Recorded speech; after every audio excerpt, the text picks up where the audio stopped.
Welcome to Pindar Poetry. We hope you learned something new. You start by confirming your controller supports Bluetooth. Most Xbox One S and newer models do. Next, power it on.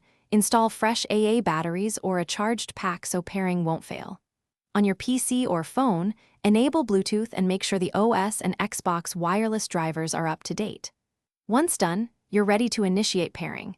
This preparation prevents disconnects and saves time during the next step, so make sure everything shows charged and Bluetooth is discoverable. You now put the controller into pairing mode. Press and hold the Xbox button until it lights, then press and hold the sync button near the USB port for about 3 to 5 seconds.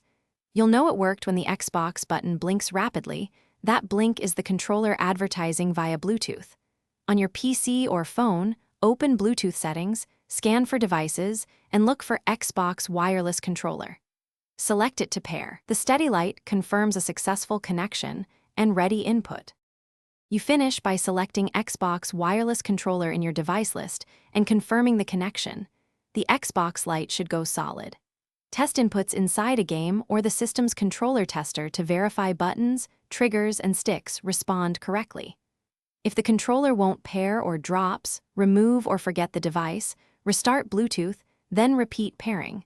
Also check for controller firmware updates via the Xbox Accessories app. One key troubleshooting tip: try a different device. Thanks for watching. Consider subscribing if we helped you.